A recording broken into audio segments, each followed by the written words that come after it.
Let's get more on this. We're joined from Oman, Ali Abunimah, co-founder of Electronic Intifada and the author of One Country in the Battle for Justice in Palestine. Many thanks for speaking to us on Al Jazeera. What's your reaction to what's going on in East Jerusalem? Well, it's first of all horrific to see Israel once again deciding to try to redeem its humiliation in Jerusalem by killing Palestinians, particularly children, more than nine children among 24 dead in Gaza due to Israeli attacks targeting residential homes, among many other sites.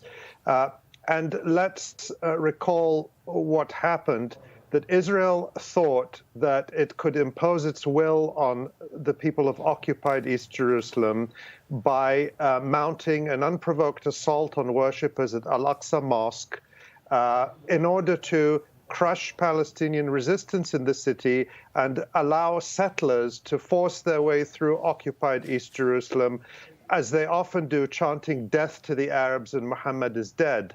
But what happened yesterday in Jerusalem was Israel suffered a humiliating defeat when Palestinian popular resistance, without the support of any governments, without the support of the Palestinian Authority, condemned by the world, defeated Israel, forced them to cancel the settler march, and is continuing to resist the ethnic cleansing in Sheikh Jarrah. Israel also miscalculated, yes. Do you think Hamas was justified in their rocket fire last night? I think what Hamas and the other resistance factions were trying to say to Israel is, do not think you can attack Jerusalem and attack Palestinians in the West Bank and count on the resistance not to respond to you. So that was a major strategic miscalculation by Israel, because they thought that we can do as we please because we've divided the Palestinian people. There are little bits of them in the West Bank, little bits of them in Gaza, and Hamas and the other resistance factions won't dare to respond to us whatever we do. It does, though, change. Miscalculation by Israel. Sorry to interrupt you again, but it does change the narrative, doesn't it, from Palestinian worshippers being fired upon in a holy Muslim place to Israel has the right to defend itself. Well, it only changes the narrative if that's the narrative you choose to adopt. The correct narrative, and the one that we should adopt because it's true, is that Palestinians, an occupied people in the face of a nuclear-armed state, armed by the United States, the European Union, and in alliance with Arab dictatorships, is what Palestinians are facing. And Palestinians have an absolute right to exercise their right to resistance and self-defense as any occupied people. And I hear people saying, oh, well, Palestinians shouldn't do this and shouldn't do that.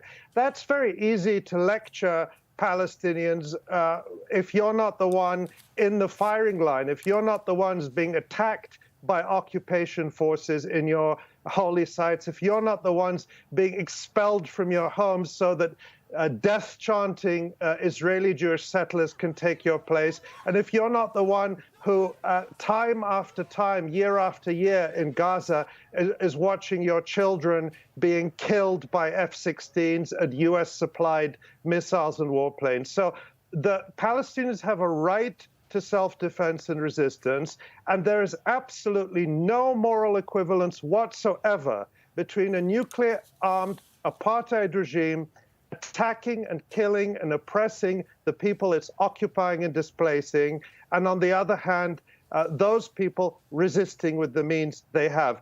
I mean, it's funny, there's lots of people who say, oh, well, Palestinians shouldn't fire rockets. Well, I haven't seen the European Union or the United States providing Palestinians with precision-guided missiles so they can precisely target Israeli military bases.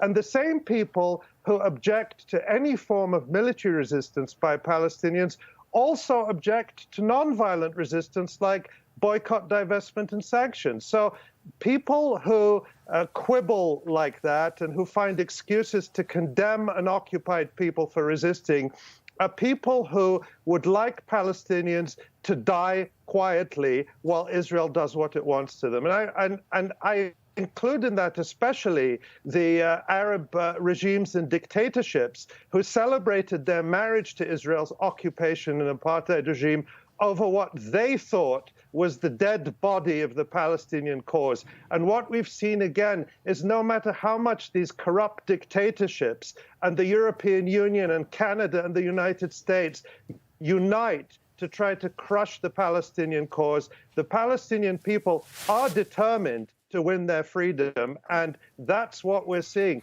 They will fight back with their bare hands, as they did in al-Aqsa, and with whatever means they have to preserve their existence against the Zionist state that is bent and has been bent on their destruction since 1948. Ali Abunimah, thank you for your thoughts. Co-founder of Electronic Intifada and author of One Country in the Battle for Justice in Palestine.